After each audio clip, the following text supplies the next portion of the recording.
and welcome to Random Alien Brain Droppings. I'm Suzanne, Chancellor, and thank you for staying with us tonight for a special interview with my next guest, who is author, experiencer, contactee, I'm going to use a little loosely right now, we'll get into that, and researcher.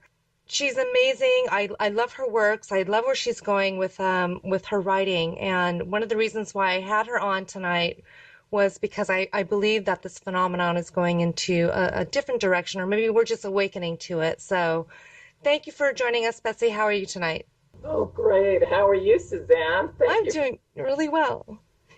You're so welcome. So, wow, this is really interesting. I interviewed Anne Druffel, and when we spoke a little while ago, you alerted me to the fact that you actually know Anne.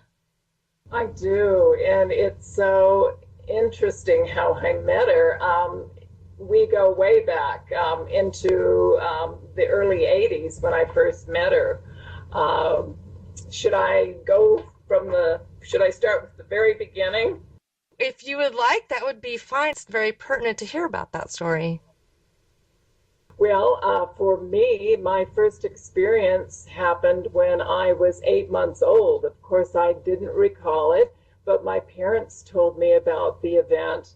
They were attending the University of Moscow, Idaho, in northwestern Idaho, and they would visit my grandparents in southern Idaho in Twin Falls during that time, and they decided to take a trip. I was 8 months old at the time, and they decided to leave on a weekend. It was in October. They didn't remember the exact date, but they started out kind of late, and they reached an area called New Meadows, which was kind of an area that is mountainous. It does have a few ranches. It was kind of desolate. They hadn't seen a car in miles, which was really strange. But out of the clear blue, they hear this horrendous noise. It was just like right on top of them. It was vibrating the car. It was so intense. And my parents were so frightened that their first thought is the plane is going to crash right on them. Right. The only thing they could think of. And the next moment, my father was out of the car looking up in the sky. My mother got out. There was nothing.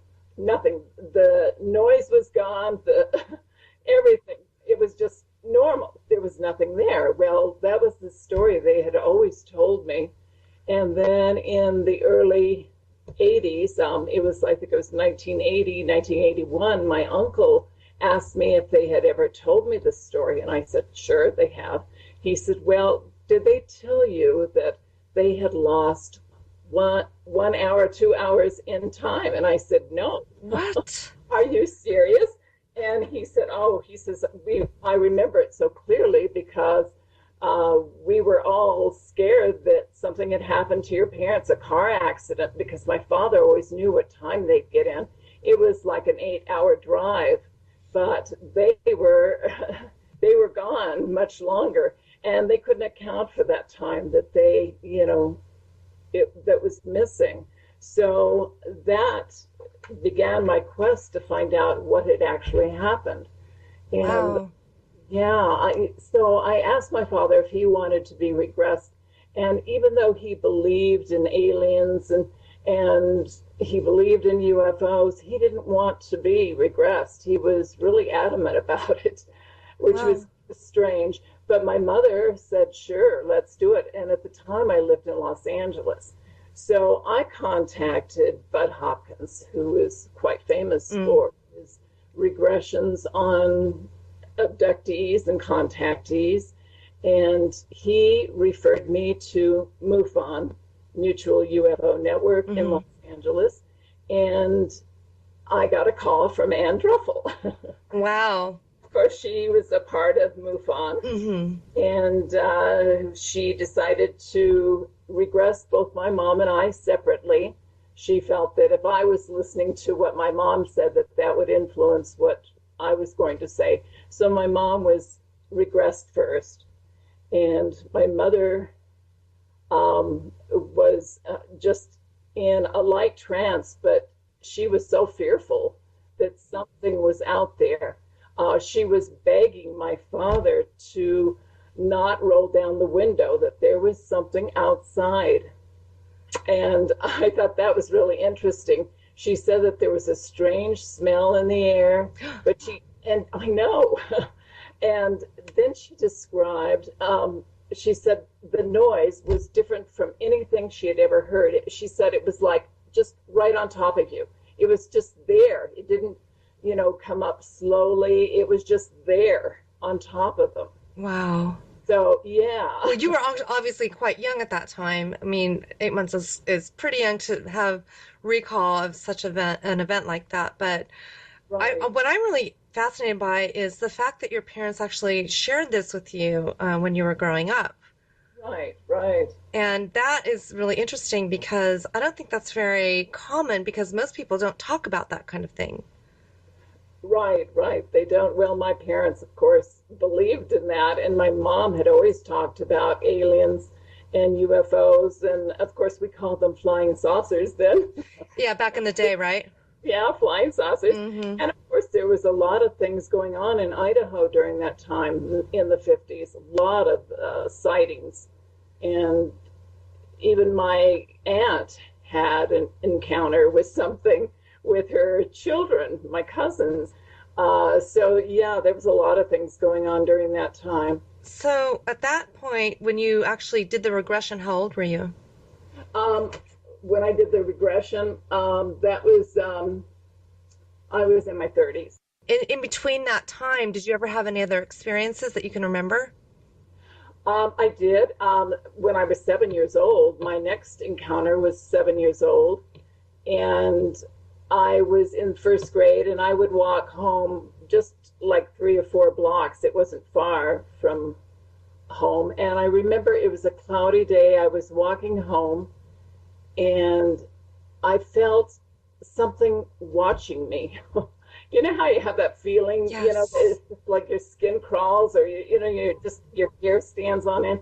I looked up in the sky, and I saw this massive silver disc up What? there hovering over. I did, and I was so frightened. I didn't know what to do. I ran, and I hid in some bushes, and I watched it. It would increase and decrease in size, which Huh. was really, really different. I've never heard of anyone describing a UFO like that. I haven't either.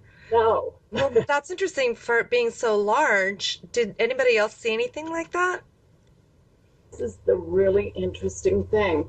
Now, the next thing I remember is I ran, and I ran in a different direction instead of home. I don't know why I did this, but these things are really unclear, and I don't know if these are screen memories, but I remember trying to knock on a door, and no one was home. And the door was unlocked. I don't even know who these people were. And I ran in the house and hid under the bed. At least I think I did. Okay, interesting. So when I finally arrived home, I was like an hour late, and my mom was just frantic. Hmm. She thought something had happened to me, of course. And we walked outside together and looked up in the sky. There was nothing there. And so I decided to walk around the neighborhood and just see if anybody else had seen it. And I ran into this elderly lady. I'd never seen her before. And I said, "Did you see anything today?" And she says, "Oh, well, maybe it was something the military was testing." She says, Oh, "But it's odd that a lot of children did see it," she claimed. wow. I know, but there was nothing in the news, which is even stranger. Yeah, well, it was really interesting is that you say a lot of children saw it. Right, right. Wow. Uh, So then you were 7 years old, and then time goes by, and you obviously have this, or I would say support in your family where you can openly talk about these things. So obviously your curiosity was beyond piqued at that point, I'm sure, oh, as to absolutely. something else going on out there. So what led you to researching this phenomenon? Well, like I said, I've always been interested, but I felt that after my second UFO encounter at age 7, that I started having recurring dreams of earth changes, massive earth changes. And it's really strange, but in the dreams, I would see myself older, much older, an adult, not a child. And I would be with a group of people. We'd be escaping a volcano erupting. There would be massive, I could feel the earth shaking. I would see and feel winds, just incredible winds. I'd be standing on a pier one minute and I'd see huge waves coming in.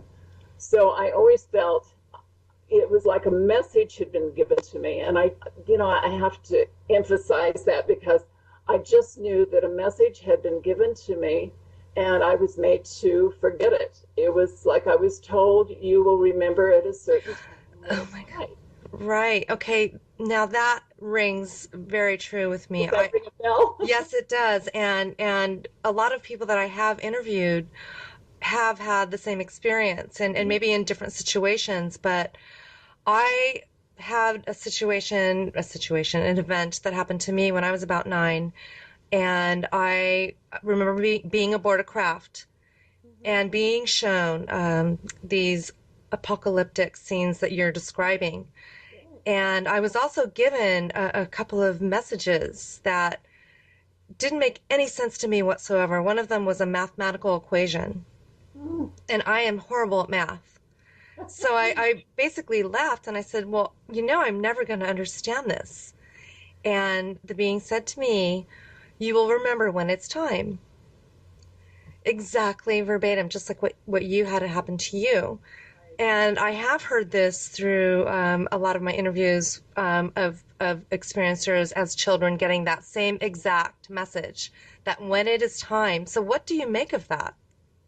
Well, so many people that have had experiences, UFO experiences, or remember, aliens, they've also talked about they were given a message. Many, and many of the well-known cases, like Betty and Andreas and Luca, she said that she had many encounters with them, which Ray Fowler wrote about in his book, The Watchers and Watchers 2.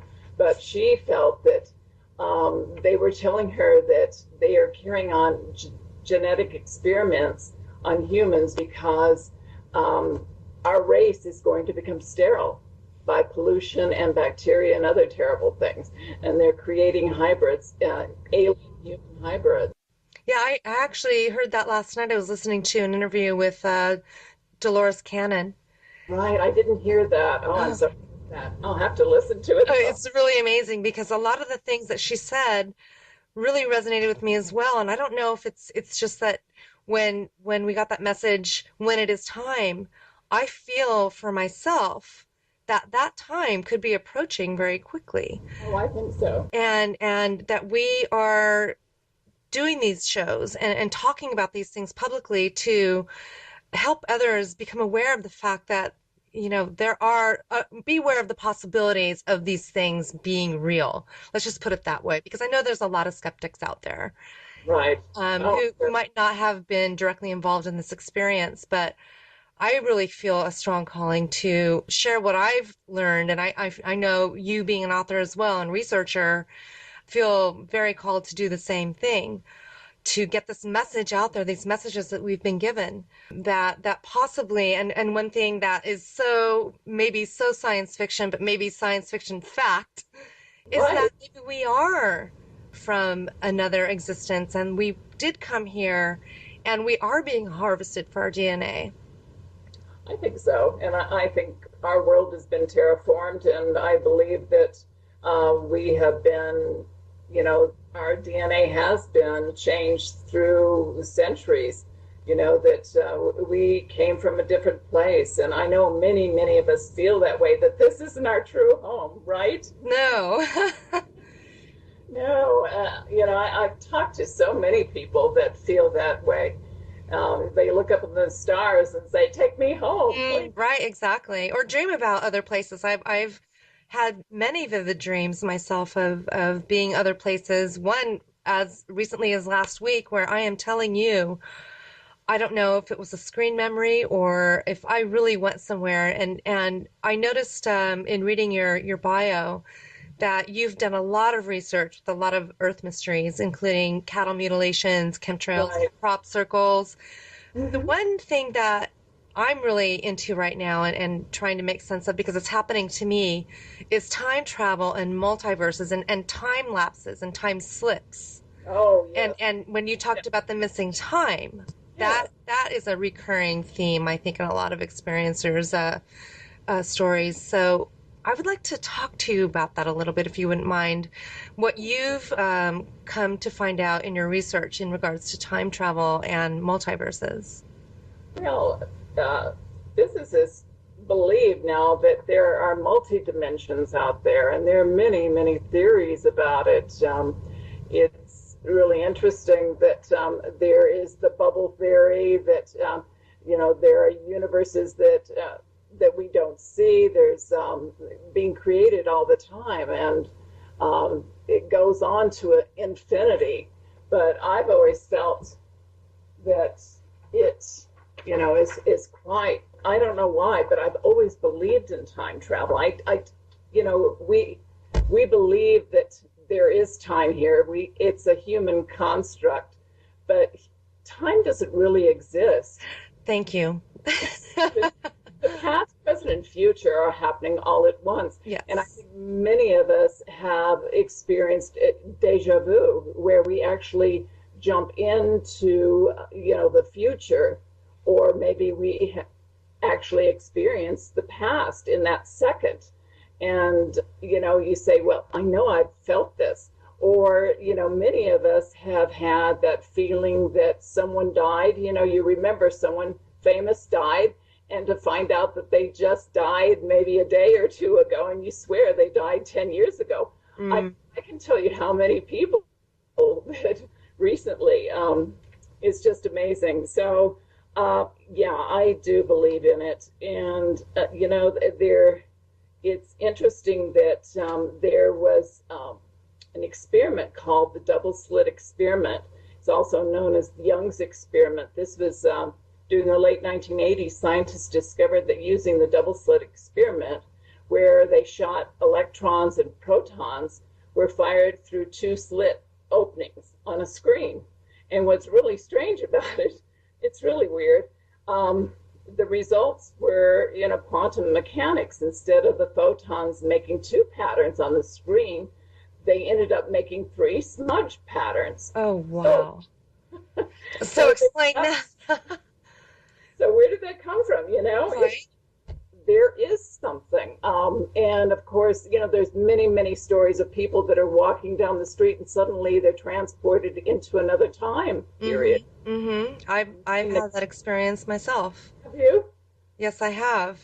Wow. But we'll get into that in a minute. But the time thing is really very powerful because, like you said, time does not exist. Time was created by man for man's own Mhm. benefit. So when we see everything in such a finite state, everything, it's all linear, but we're only seeing what we've created for ourselves to see. And we Right. never allow ourselves to see beyond that, if you know what I'm saying. Hmm. Hmm. So therefore, I always go back to being a child and being given these textbooks where, X, Y, and Z is the end all be all. But take Right. those same textbooks 30 years later, and they're completely obsolete. Right. So when you Right. say the laws of physics, what are the laws of physics? Well, the laws of physics are what man has created to be that law. What do we really know? What do we really know is out there? Yeah. Exactly. Our world. We're just in kindergarten still. We have no idea what's beyond there. There's so much going on. I kind of equate it to an onion, with all the layers. There's just so many layers. And I don't know if you have ever watched the TV series. It's now over, but The Fringe. I loved that show. Isn't that wonderful? I loved it too. Are you kidding me? It's just, okay, there are certain people out there. Now, when we talk about that show, that made perfect sense to me. And it might not to many, but the concept comes from somewhere. So where does somebody get that novel idea to create something that's so blatantly, obviously real? And what's even more interesting is, why is it no longer on the air? Right. I know.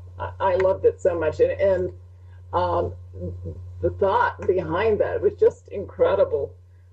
But I do believe that's all possible. And I think that we've had time travelers that come in and out of our world. I think there are portals around the world everywhere that many of the ETs come through.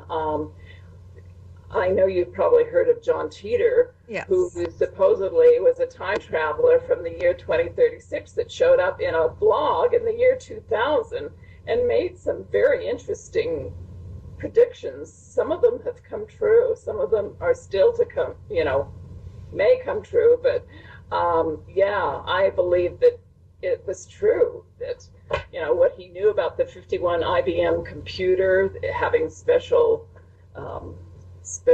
parts to it that they needed in his time. Mm-hmm.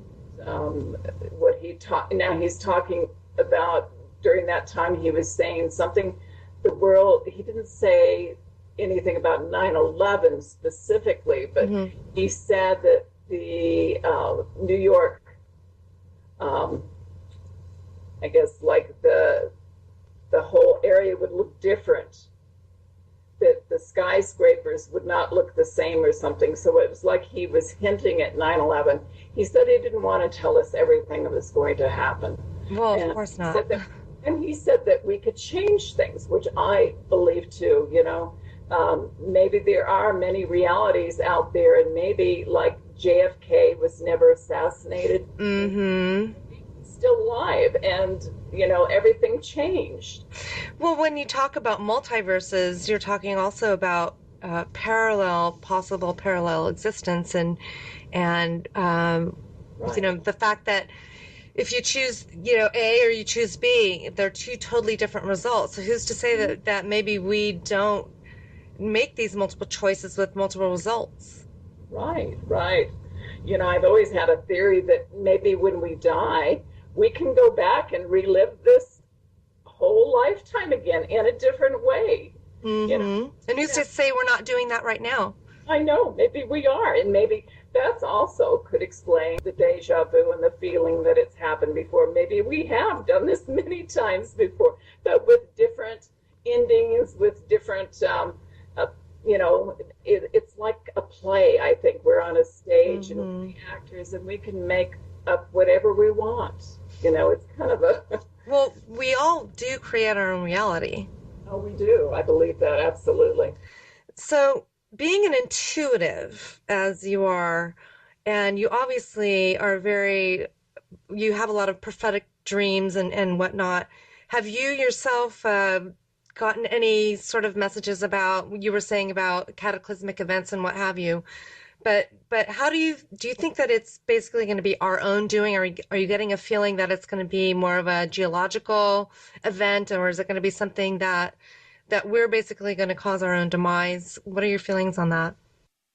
Well, Suzanne, it's an interesting question, and you may feel the way I do, but I think we've got a lot of things going on right now, and I think we may have, I believe in cause and effect, and I think, many people have talked about Planet X being out there. It comes through our solar system every 3,600 years. It's a brown dwarf, which is a failed star, and somehow it orbits, and comes through our solar system every 3,600 years. And depending on how close it comes to Earth, it affects all the planets in the solar system, including Earth. And right now, we've had a lot of massive changes. Now, I don't think all these changes are natural. I think some of them are man-made. And Mm-hmm. maybe on purpose too. Mm-hmm. Harp out there. We've got a lot of strange things. We've got the fracking going on, which is causing a lot of these earthquakes, I think, sinkholes. But I think there's something else going on with the core of our Earth. And we are being warned. There's just too many strange things going on. And of course, when you think about it, look what's going on this year already. We've had some asteroids coming through really close to Earth. Not two comets that are coming through this year, one next year. We've had all this space debris, that huge meteor that right, near Russia. right. People have seen meteors all over the place. So what they say is that the tail of Planet X brings in all this space debris with it, and that's what it's doing. Oh my goodness. So we're going to see a lot more things in the sky, a lot more strange. Yes, and I have had dreams about that also. So to me, that's a little bit frightening. What's even more unsettling is the fact that, NASA will let us know maybe like 3 days before, by the way, kind of in passing, we are going to be experiencing, we're going to see an asteroid coming by Earth, in 3 days. Right. So that's a little unsettling. It is. And you know what they said, the NASA scientists? They said that all we can do is pray. I don't mean to laugh. I know, but it's so silly. But I don't think an asteroid's going to hit Earth, and I don't think Earth will ever end. I feel that these changes are going to happen. I think it has to happen. We can't continue the way we're continuing. So many, and not you, but many of these people that aren't awakened yet. The misuse of our planet. What I love about the Native Americans, and I've spent a lot of time with them, is their reverence for the earth and ceremonies that they do to Mother Earth. And we've just forgotten so much about who we are and how we're connected to every living thing on this planet. Said something that really resonated with me, and that was, we need to remember who we are. And I've gotten some messages in regards to that, but I wanted to know what your feelings about that were. Through the years, I've had many, many dreams that I'm in a classroom, I'm in a school, and, I wake up and I don't remember what the messages are, but intuitively feel that I'm being drawn to what I should write about and what's going on in the world. And I've always been drawn to nature and what's going on. I listen to the wind, I watch the trees, the birds, what they're trying to tell us. And right now with all these earth changes, I think we all need to trust our intuition. I think we're being told, we've been warned. It's really strange. Before it was March 11th, 2011, that the Japanese 9.0 earthquake hit. And what's interesting was there were many, many warnings. There were UFOs that were spotted over major cities before that, all over the world. Mm-hmm. Japan. And Mexico. Yes, right. Yes, I do remember that. Lots of fleets. Right, exactly. Which I've never seen before, which is really interesting. Oh, I know. Yeah, really. In broad daylight. Right, and how about that event in Jerusalem?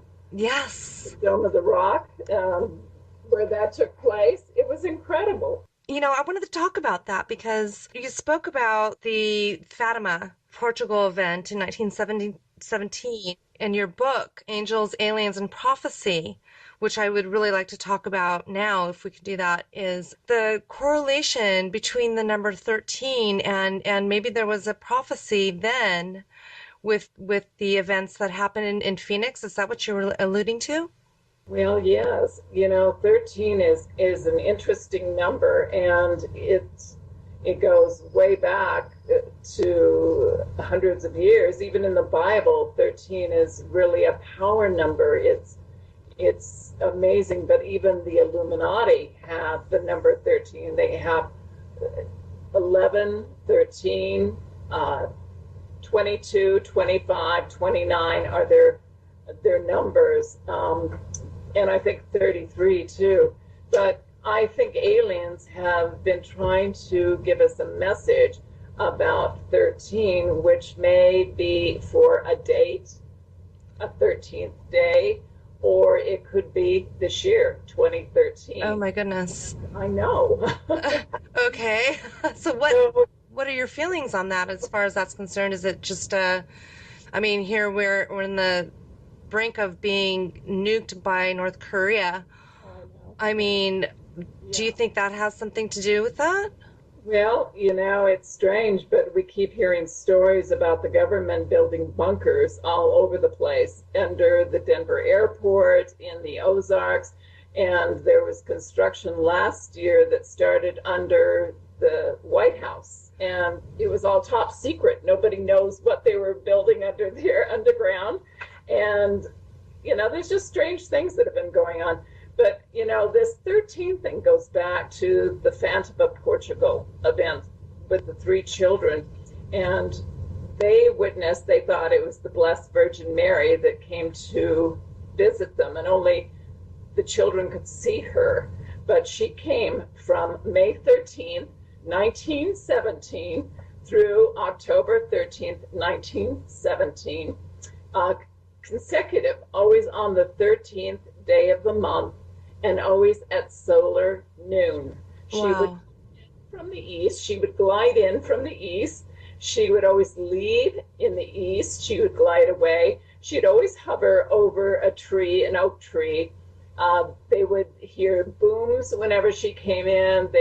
Other people would hear that. They wouldn't see her, but there were the booms. There was blue smoke. She did some incredible miracles for them, which were witnessed by thousands of people. But on the last day that she appeared to them was October 13th.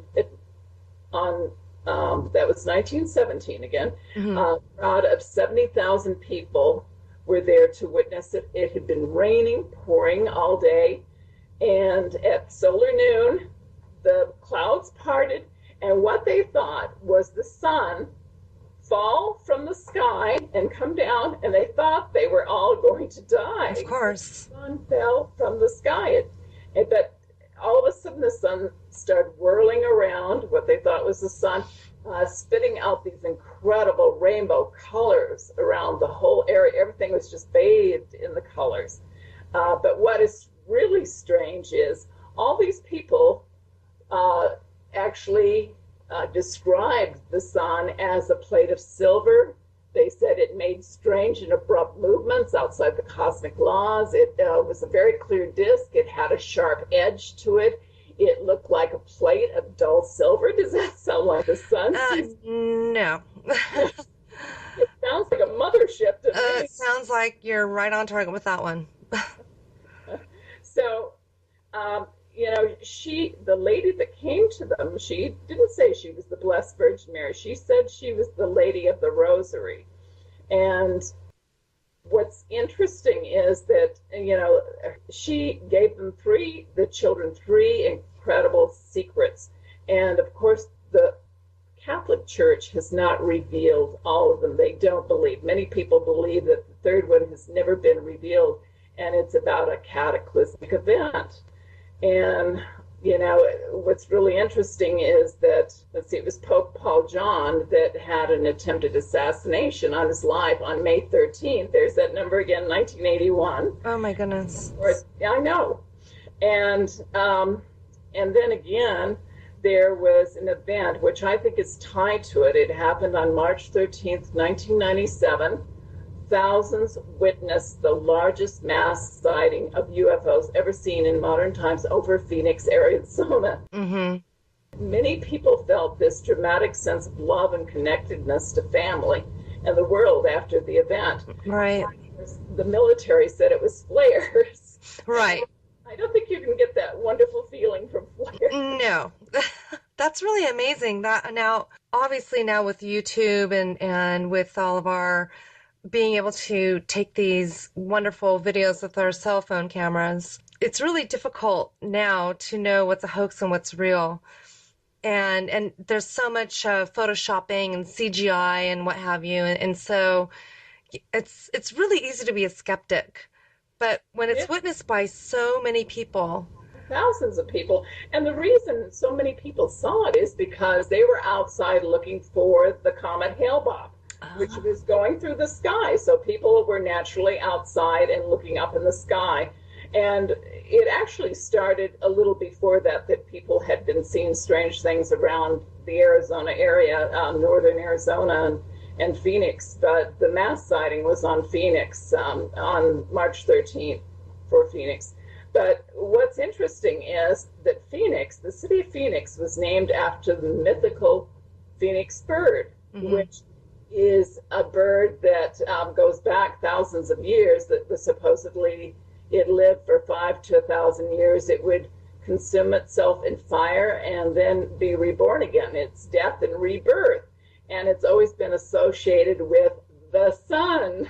Right. So I felt that that was telling us about something that's going, a solar event, that the May 13th or the October 13th, 1917 event with the children in Fatima, the solar event was connected to another event that we're being told symbolically that is going to happen. And another event, which is really interesting, was one of the largest UK crop formations appeared August 13th, 2001. There's that 13 number. Of course. Yes. And what's interesting about this crop circle, what amazed researchers is that there were 409 individual circles that formed in a spiral pattern. So 409 equals 13. There's 13 again. Okay. And they say the sheer size and complexity of the formations is staggering. But if hoaxers were to have made it, they would have had to make circles every 30 seconds during the nighttime hours to create the design. Wow. So I don't think hoaxers did that. Now, what do you make of the crop circle phenomenon? I know that you've done a lot of research, and that's one thing that I have not gone into in my own research. It's just quite, I'm an artist, and I know for a fact that that would be humanly impossible, and obviously there's some sort of divine intervention going on there. But what do you think the message is from these crop circles? Well, I think that, it's geometric patterns and everything, but I think a lot of it is showing us what Planet X is doing and how it's coming into our solar system. I think a lot of that is. Really? All of them, not all of them, but some of them. There was a crop circle that was a glyph that had this message on it, and it showed a giant alien. I did see that. Do you remember that one? Mm-hmm. Oh, yeah. It was very fast. It was almost comparing our message and equating what they're like in comparison to us. Right. And where they're located in the solar system and in comparison to where we are and what have you. Now, I thought that was very, very fascinating. But then again, that could be a hoax. I mean, a lot of people might say, oh, somebody's just screwing around and, but what do we really know? Yeah, well, we don't, and certainly I'm sure some of those are, hoaxed, that people get out there and do that. But I think some of these, like the one that I just told you about that had 409 circles, it would have been impossible for humans to get out there and stomp around in a field, to make that. Right, and then there's the Nazca lines, and who would even think of doing anything like that back then, and then who would be able to see it? Obviously it's something that's constructed for a purpose, and what is this purpose? What is the message that they're trying to give us? I think that they are telling us that, like I said, that Planet X is out there, and how it is coming through our solar system, how it's affecting the Earth. I think that's some of the messages. What do you make of Planet X, in your opinion? What do you think is going to happen? Well, several years ago, I thought I saw it in the sky, and I know recently many, many people have seen two suns up there, especially when the sun is setting. So, it's really strange, and it's really strange that our sun is really quiet right now. And even NASA researchers and scientists are saying that it's just too quiet. They thought it was going to be at its peak this year. So is it the quiet before the storm? Oh my gosh. please don't say that. I mean, Oh, I know that, Planet X, Nibiru, what have you, there have been so much speculation on what it is, obviously brown dwarf, but so many conspiracy theorists have said other things where that might be the Anunnaki, that they're coming back for us, and who knows? But I mean, do you feel that there's any sort of truth to that? are you talking about an ET takeover? Well, I'm not necessarily takeover, but maybe, this is all part of it. This is all part of the prophecy. This is all, we are here, we're destroying the planet, they're coming back. Basically, I don't want to say we failed, but maybe things have not gone as they should. Was it the huge meteor that hit the Earth that introduced bacteria that caused all of the things to go awry out of their plan? And so they're coming back to maybe, now I've heard, this is all basically things that I have heard through the grapevine, other people's theories, that possibly some of us will be staying, some will be leaving. There's that the third will die, a third will stay, and a third will go. I've heard that theory. Have you ever heard anything like that before? Well, I've heard many, many stories. Nancy Leader claims to be in touch with the Zetas, and she's been talking about Planet X since the 90s. And what's interesting is she has made some predictions when it was supposed to shift the Earth's planet, our planet, our poles. But that hasn't happened. But she has been right on about so many things about the Earth changes, which is really uncanny how accurate she has been about that. She's been talking about it for a long time, about the sinkholes, about all the space debris coming in, the comets and everything. She's talked about red dust, which the planet brings in. And I feel that there's evidence through the thousands of years that the geological evidence that the Earth has shifted. In fact, my mom did a thesis on it in 1949 when she was in college. Really? About the Earth shifting, and nobody was talking about it then. And she always felt that it was possible. So yeah, I think it is possible. It depends on how far the Earth, the poles do shift, how many degrees it shifts, and what kind of things are going to happen with Well, it. and when the Earth does shift, even, a few degrees, what have you, it's going to cause, a lot of shifts on the Earth as well, tidal shifts and what have you. So just that, I mean, the Earth is just a perfect machine, or it was, I should say, and everything was very harmonious, but there's been so much disharmony and just, the pollution and what we've done, and just, I mean, I could go on and on. Just the energy is just not what it could be. Let's just put it that way. The vibration is not what it should be. And a lot of it has to do with the fact that we are, our priorities are completely ridiculous, and we don't remember who we are. We don't remember why we're here. I think that a lot of us are going to start remembering, and I think we are starting to remember by having these prophetic dreams or having these deja vu experiences where you feel that you have been here before, and knowing that we are interdimensional beings, that we do have the capacity to do these things. But the thing that we need to remember is to do the things that we're supposed to be doing. And I think we've just been so dumbed down to not pay attention to our abilities to do these things, to write these things. And I think that that's going to be the awakening that's going to start the change in a positive way. Oh, I do too. And like I was saying, that I spent a lot of time with Native Americans, and there's just this feeling, this affinity that I have for them, and just the different ceremonies that they do. And we've so forgotten about ceremony and how important it is that we give that reverence to the earth. I go out and I touch the earth, and I get down on my hands and knees and I pray to her, because she's a living entity. Everything around it. We forget that everything it has a consciousness. Yes. Everything.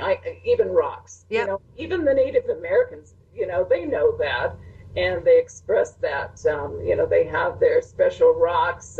They do their ceremonies, their sweat lodges, their vision quests, and their powwows, where they dance and they give, you know, just how much gratitude and appreciation for everything. So we have to realize that, you know, when I see all this abuse of animals out there, again, I just cry, you know, because the animals have a consciousness, and I do believe they have a soul, that they're on their own evolutionary path. And we just have to start realizing that we are connected. We are all one. Yes, we are. And I wanted to talk a little bit about your book again.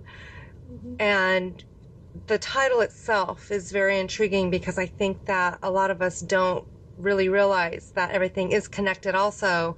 Angels, aliens, and prophecy, the connection. And there is a connection. What led you to believe that there was a connection between these three things? Well, I think my mother had a great influence on me when I was growing up. We used to talk about the Bible and Ezekiel and his vision of what sounded just like aliens or ancient astronauts, with what he described, a wheel within a wheel. He talked about the fire around it. He described what sounded like a modern astronaut. And, you know, people that read that, you know, just don't know how to interpret that. It's so strange what he talks about. So I believe that these were either time travelers, they were aliens, I don't know, but it certainly wasn't angels, because they wouldn't have to have Right. a flying Machine. or, you know, any kind of outfits to wear like that. So yeah, and even maybe the story of Lot is interesting. It could have been a nuclear or atomic explosion, and they were given so much time to get out. There was always these timetables that they were given. So I began to think that, you know, maybe they were, you know, aliens or time travelers, like I said. But I do believe in angels. I do. I don't think they have ever been in human bodies. I think many times we see these orbs out there. Not all orbs are angels, but they are pure light. They are very evolved souls. Right, I agree. And the whole presence of when you say guardian angels, and we hear so many stories of people knowing, or there's no way they would have survived a certain accident if there wasn't divine intervention. Exactly. And I had an experience myself with a dream, and that's the one event that actually made me start thinking about things a lot differently. My mother did express to me when she was younger, or I'm sorry, when I was younger, that she was able to astral project. Wow. And really, okay, so there's something that being said about having these experiences within your family, that maybe it is a generational experience. You're not the first person that I've spoken with that's had a mother or a child that has been an experiencer or has seen a craft. And do you feel that maybe this is a generational thing, that we're part of some sort of maybe an experiment, or maybe it's just part of our family history, that maybe we are the hybrids ourselves? I mean, what do you make of all this? Well, you know, when we talk about reincarnation, I think, you know, that we have been incarnated in alien form. I think we've existed on other planets. I think that we're here now to experience this planet and this vibration here. And what we do is so important. I think many of the beings that are watching us out there are watching because they know that great events are going to happen, and to see what we're going to do and how we handle it. I think it's important for us right now to realize that we are being watched, we're being studied. I think there are many that can help us to a certain degree, but not totally. It's up to us to make changes. And I think there will be these earth changes, but I also think there's going to be a spiritual evolutionary changes for humans. Yes, I agree. So do you feel on the most part then that, I mean, I've heard horrible stories, very, very horrific experiences with their contacts, with obviously the egg retrieval and semen extraction and experiments, implants inserted and what have you, that are just absolutely devastating to the human psyche. But on the other hand, I'm beginning to understand why these things have happened. And so it's really different. It's difficult in a sense because there's so much fear involved with the phenomenon. But on the other hand, I'm understanding now that maybe there's a sense of purpose with this mission that they might have with us here on Earth. Right. So there is a benevolent side to it as well. What do you feel about that? Well, let me give you an analogy. When I was very young, I remember watching television, and there was a show that showed that we were made up of atoms and molecules and all these moving things. And when I saw that, I was frightened. I mean, all these things are moving around on your body and you can't see it. They're invisible, but yet they're there, and that's what you're made of. And when I think about all these people that claim to have been abducted or had some kind of contact that are really fearful, I mean, it's fear of the unknown. Mm. And in many cases, these people were fearful at the time, but after a while, they started seeing what it was all about, and they understood what was going on with the event and why they're visiting us. And it isn't to harm us. I mean, if they wanted to take over the world and kill us all, they could do that. And they would have done it already. Sure. Eons ago. Exactly. I mean, looking at the state of affairs here on Earth as it is, I mean, why would they continue to let us completely destroy this beautiful planet? I mean, that just doesn't make any sense to me.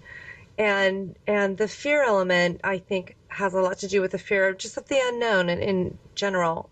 For me, I mean, it was very horrible and painful and but I also believe that they might not be able to understand our fear as well, and they can't understand why we're so frightened. I mean, they're coming from a different mindset. Well, I don't say mindset, but obviously they're here for a reason. Betsey, I just want to say that I'm absolutely thrilled to have you on tonight because I've really been wanting to touch on something that's been in the back of my mind since I was a child, and that is religion. And being as your book involves angels and prophecy and with aliens thrown in there in the middle, which is definitely an interesting throw into the mix, but I always felt compelled to belong to a religion, and I was not brought up in a religious household. We did go to church until I was probably about 9 years old, which was very interesting because that was at the height of my visitations as well. Mm-hmm. But my father all of a sudden one day decided that we weren't going to church anymore, and that was it, and he was becoming an atheist. Oh, really? What? Yes, and I was devastated. It was absolutely at my wit's end, and I thought, what am I going to do? Now, we had been going to a Lutheran church with my mother. She was brought up Lutheran, and she loved to have that structure in her life, and she was born in Denmark, and they were very, I don't know, I guess her whole family was very religious back there in Denmark. And so when she came to this country, she continued to do so. But I was just so drawn to wanting to go to church. And so I sought out some friends and I went to church with them, and I went to a Presbyterian church for a while. And then after a while, I thought, I don't know, I just don't feel right here. So then I started going to like a Seventh-day Adventist church, and then I became Catholic, and then I became born-again Christian, Pentecostal, carrying my Bible around with me wherever I went. I actually read the Bible at 9. Wow. And I just, for some reason, I love to read, but I was just drawn to it. I was just drawn to the stories, and they just really spoke to me, even though it was very difficult to understand at 9, the way it was written, obviously. But as I got older, I just decided, you know what, I don't belong anywhere. And so I just took my Bible and basically went home and I said, okay, I'm just going to have my own church. by myself, and I'll just let the Bible guide me. Sure. And when this is really interesting. Now, I always look at life, I've looked at life like that, and I'll remember something that was written in the Bible that seemed very similar to something that was going on on the earth.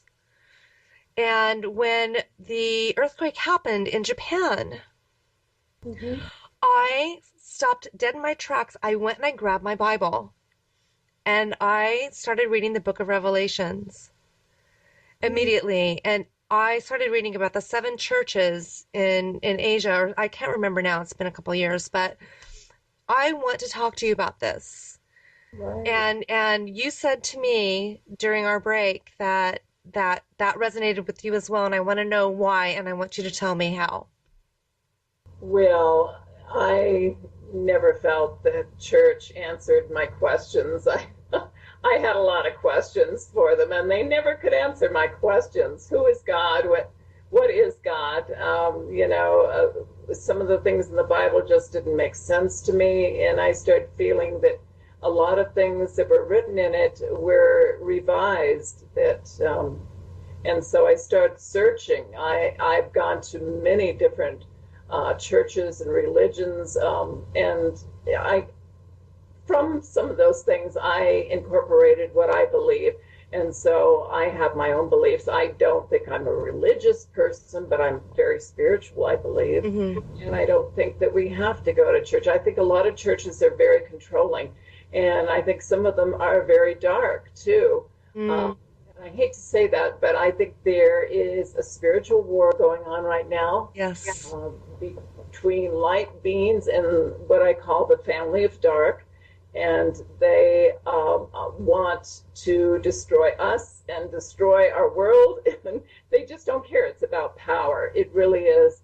And like I said, I think there are some churches involved with that. In fact, there's many prophecies about the Catholic Church, and there is some very strange things about the 13. Of course, this new Pope was elected on March Mm-hmm. 15th, Yes. 2013, which equals 13.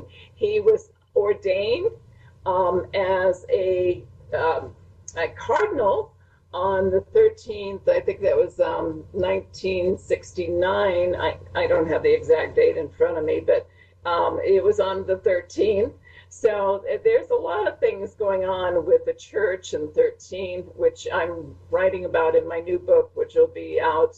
It's called Mystic Revelations of 13, which incorporate all the things that are going on with 13. Very interesting. And of course, the number 13 is associated with the Illuminati, the Freemasons, and there's just so much that I could go into that, but that would take What do you think the another show. message is, though, behind the 13? What do you think it means? Well, 13, numbers have power. And of course, the church says they're not into astrology, but Right. I think they're into numerology, obviously, with some of these things that have been going on. And I think they are into astrology too, even though they won't admit it. But, what's really interesting is, they have a telescope in Arizona near Tucson, Yes. which is called Lucifer, right? Mm-hmm. Working with the University of Arizona, but they've been watching something down there for some time, and a lot of people think it's Planet X. But they built this telescope on top of the Apache's sacred mountain. And what's interesting about the Apaches is that they have had a lot of contact with other beings. And that's why they think this is a portal for these beings to come in through Mount Graham, where the Wow. telescope is located. Wow. I know. That's There's, really, there's just a lot of stuff going on in Arizona, a lot of UFO stuff and alien stuff. wow. Yeah. So in your book, you're saying also that you believe the Fatima event and the Phoenix Lights were orchestrated by the celestial or the alien beings, the ETs. Mhm. Um, I do. so what do you think the reason behind that is? I think that something's going to happen either on the 13th day or in this year, 2013. And is that the event that you're speaking about in the book? Right, right. And what I have sensed is that what's going on in the Indonesian plates, the Euro-Indonesian plates around Indonesia, there is going to be a major, major event down there again. You know, there was the big earthquake down there in 2004, which killed over 200,000 people from the tsunami and earthquake. But I think something major is going to happen there. And I also think that we could get a solar event. Wow. All in this year. Well, it's possible. Yeah, it might not all be in this year, but yeah, I think 13, we've been warned about 13. I really think so. And I think the church knows about it. They're into the 13 thing too. Yeah, apparently. Yeah. It seems quite obvious. They're not shy about that, that's for sure. You know, what's really interesting, I found so many 13 things, but the eldest child that was given one of the visions at Fátima, Portugal, in 1917, she became a cloistered nun. And of course, she wrote down the third secret. And the church was supposed to have revealed it in 1960. They did not do it. For some reason, they said the world wasn't ready for it. But what's interesting about Lucia is that she lived to be 95 and she died on February 13th, 2005. No. Yes. Oh my God. I know. And what another interesting thing, get this, that the astronomers that work for the Vatican have made some very strange remarks about aliens, that they believe in the existence. This father, Gabriel Funes, on May 13th, 2008, talked about intelligent beings created by God could exist in outer space. He went on to say that extraterrestrial life does not challenge the belief in God. I know, right? That's a pretty bold statement. It is. And Father Balducci has also been talking about aliens and everything. And a lot of people wonder if maybe they're orchestrating an event, Project Bluebeam, posed that either our government or somebody is going to make up this whole scenario of aliens coming in, and our new gods will be aliens. So I don't know, something's going on. Okay, well then let's take that little message that you just said, because the one thing that I wanted to ask you, are angels aliens? Well, I think in many instances they have come back to, they didn't want to frighten the children. I think they were aliens and not angels that came to visit the children in Fatima. And to disguise themselves, they took on a religious figure.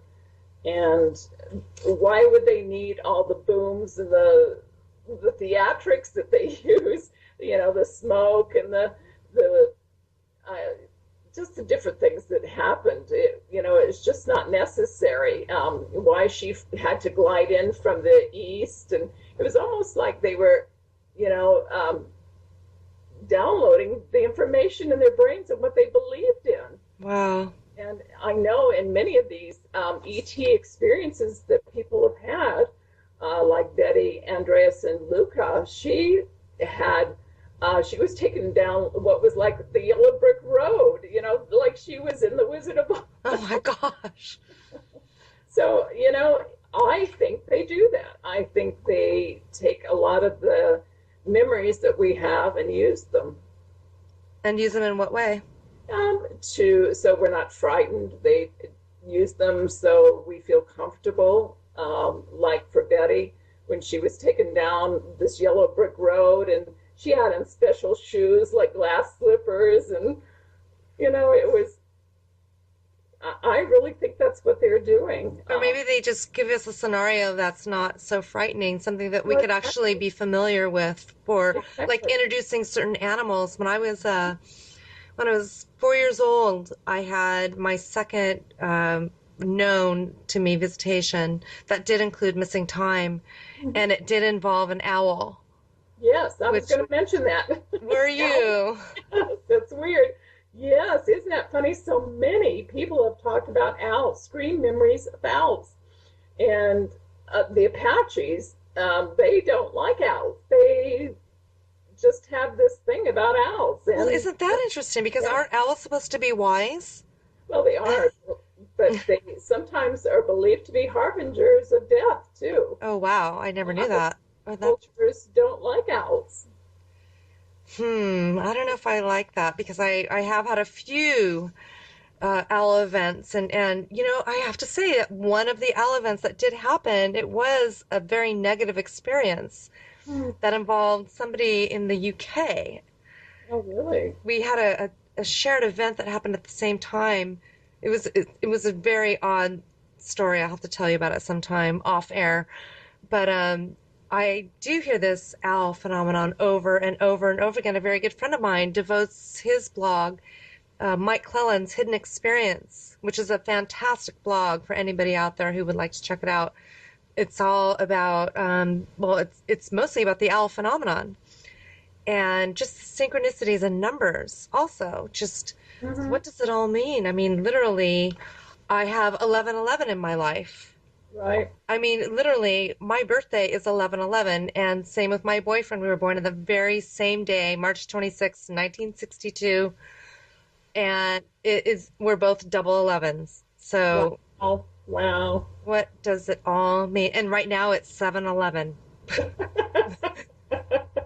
Yes, it's 5:11 here. Oh my gosh. No, I'm kidding. What are the odds? I know. Yeah. And I've been talking about 13, so much. Well, someone says, well, that the monsters lived on 1313 Mocking Lane.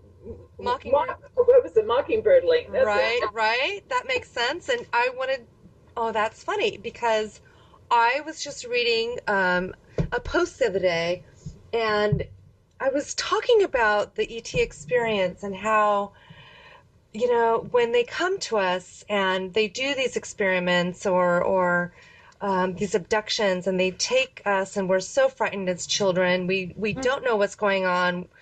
It's just the most frightening experience I think I've ever gone through in my life. Mhm. Not have and the thought of not being able to lose control. The Right. second most horrible experience was when it happened to my daughter. Wow. And when it involved her, it was a totally different scenario because now I was losing control over my own child. Hmm. And that as a mother is the most horrible feeling in the world. But the thing that strikes me is that maybe they just don't understand our fear. And maybe Well, they don't understand why we're so afraid. well, that could be. And they say that the small grays are, you know, biological entities, that they may not have feelings and maybe they're kind of messengers, that they really just do whatever they have to do, the experiments, and that's it. But there's someone behind them. It's kind of like the Wizard of Oz, when you pull the curtain, there's this man. In Betty Andreassen's remarks, she said that the Greys worked with what they call the elders, and they're very human looking. They wear robes, they look very biblical, which Yes, is kind of interesting. I have seen one of those beings myself. The elders, yeah. Yes. So it's, in a sense, that being was more, he was so majestic is the way that I almost felt like I had to be reverent in his presence. So there was definitely a sense of awe being around that energy. It was a completely different feeling that I had gotten from the gray entities whom I did fear my whole life, Mhm. which is interesting. I don't know about you, if you've ever actually seen, have you ever been visited yourself by any sort of an energy being? I have. When I was very young, we lived in a house. It was a new house, but it had a lot of poltergeist activity in it, which was interesting. There were things that were going on. We could hear we'd be in the basement, we could hear somebody pounding upstairs or walking really heavy. We'd run upstairs, there was no one around. Things would fly off shelves. And then one night I woke up in the middle of the night and I saw this gauzy form of what I thought was a man standing beside me. And it may have been E.T., I don't know, or maybe it was, maybe a ghostly entity or something. I don't know. It was frightening. I pulled the covers over my head. I didn't want to look up until the next morning. Of course. Oh, I know what that feeling's like. But that's interesting because now the whole correlation between these energy beings, how do we distinguish between the two? Because it seems that they enter our space the same way and they lead the same way. They might not look the same, but the same fear is there. Yeah, We, I've seen both as well, apparitions. I've seen dead people as well right. come to me right as they've passed or right after they've passed. I think they're all related. Do you Oh, do you agree? oh, I do. And so many abductees and contactees have claimed that ETs have shown up with their deceased relatives. Yes. So they obviously are on the other side. They can go through dimensions. They go through walls. They go through doors.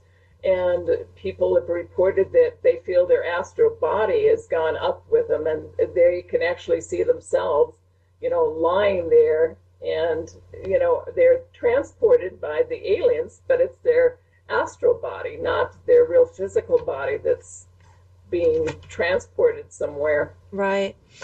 I did want to ask you something in your opinion. We're talking about angels and maybe guardian angels and things of that nature.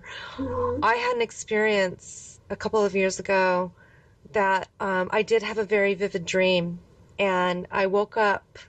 I'm not going to tell the whole story because it's quite long, but I was at the scene of a bus crash, Mm-hmm. and I was there with five other people, and we all felt like we were. I got the feeling that we were all just plopped there, just like Wow. out of the sky, and we were standing in a line looking at each other.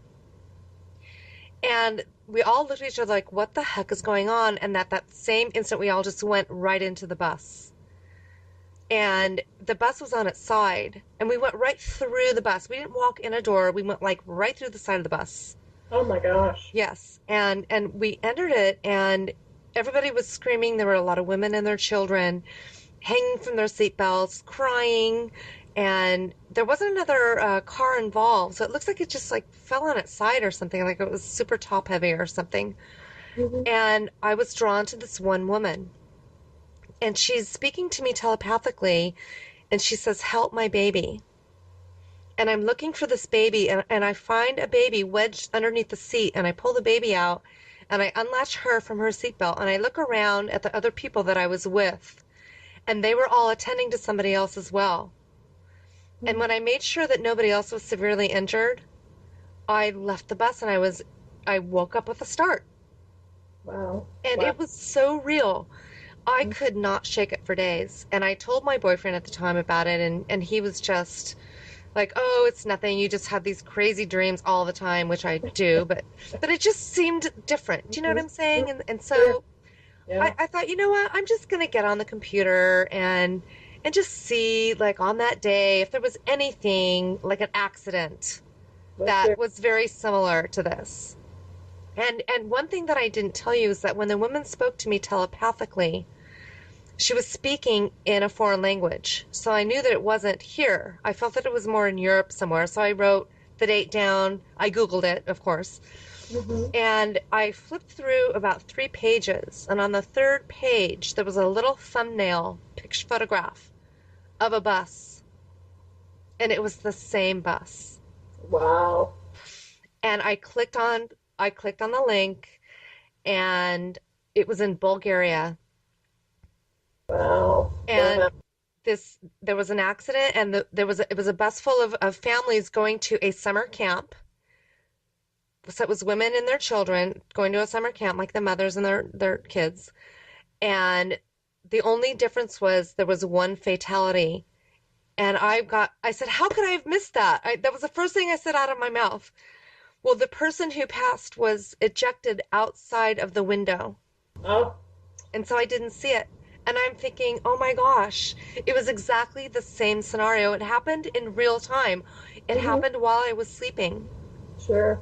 So, Oh, sure. so I want to know, in your opinion, you've written this book, Angels, Aliens, and Prophecy, Guardian Angels. Now, do we have that capability to be guardian angels here on this earth? Oh, I think so. And I think, we are multi-dimensional with our personalities. I think many of us can leave our bodies. They say when we're sleeping that we are in another astral realm and we can be in different places at different times. And certainly there are many, many stories of people that have, actually astral projected to save somebody in their family or someone that they knew. There's just incredible stories that I've read. So, yes, absolutely. We can be the angels too. There are people that show up out of nowhere that Yes. maybe So, time travelers, who knows? Maybe they are. And, they are our guardian angels too, that something wasn't meant to happen to this person at that time. And right. they were saved. There are no coincidences. It's all meant to be. It's Well, that's what's just been so fascinating, Betsy, is that it's really changed my perception of so many things by having that happen to me, mhm, because I experienced that, and it's giving me a you know thinking more outside of the box, thinking more about time travel or sure. interdimensional travel Hmm. also. So I know firsthand that I was there. Right, I mean, right. there is no way. Now, what I'd love is to be able to find this woman and say, do you remember anything, anybody there, coming to you when you're in distress? Right, right, Just like if she said, oh, this woman helped me with my baby or what have you. That to me is fascinating. So right. then, so then maybe the ET presence is coming in and out of our dimension in the same way that maybe these apparitions are as well, or our dead relatives. Right, right. I've had so many dreams. A lot of them are about earth changes that have come true, but a lot of personal warnings that I feel are my spirit guides or my angels. But so many, many things in dreams. I had a dream I remember so vividly about a dog that I had, and I had an angel that told me that the dog was going to die, that she had to take the dog. And I pleaded, please don't take the dog now. And the dog did die, and it was Oh, just, yeah, it was so sad. But many warnings that have actually saved my life. There's just been so many times that I could tell you that, I was in a situation where I could have died, and it was like somebody saved me, or I was warned about something that was going to happen. all right, Betsy. Well, I hate to be wrapping it up right now. We've got so much more to talk about. So, that being said, I just really want to talk about your work, how people can get in touch with you. Angels, Aliens, and Prophecy and The Connection by Betsey Lewis is available on Amazon. Is that correct? That's correct. And for Nook and Kindle as well? Yes, it is. It sure is. Excellent, excellent. And then your next book is entitled what again? Mystic Revelations of 13. It will be in ebook on April 7th. That's the date I hope to get it up there. It'll just be an ebook and eventually in soft cover. Excellent. And then if somebody would like to contact you, how might they do that? Well, they can go to my website. It's betseylewis.com. Betsey is spelled Betsey, Lewis, Lewis.com. And they can go to contact information. I have my Earth News one on there, which I put on everything that's going on around the world, my predictions. That was my next question. I Yeah, anything that's going on that's strange, UFO sightings. I've got earthquake news, volcanic eruptions, sinkholes that are forming Oh my around. goodness.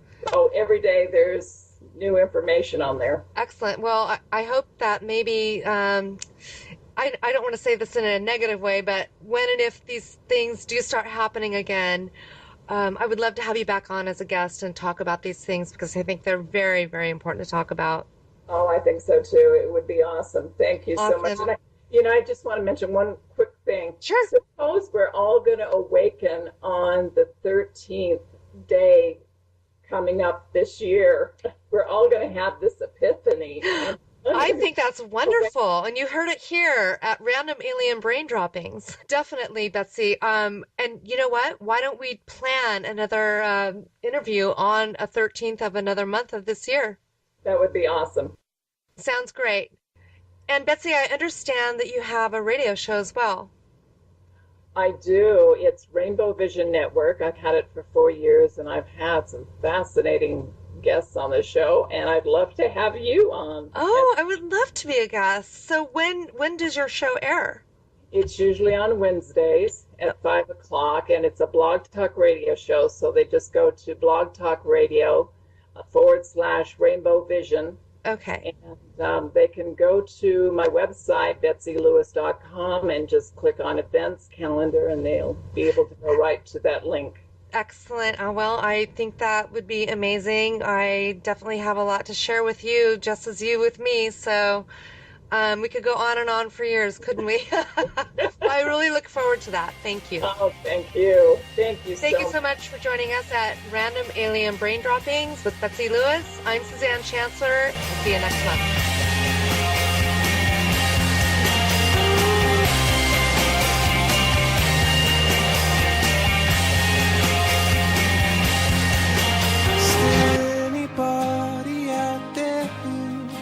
Lost and hurt and lonely too.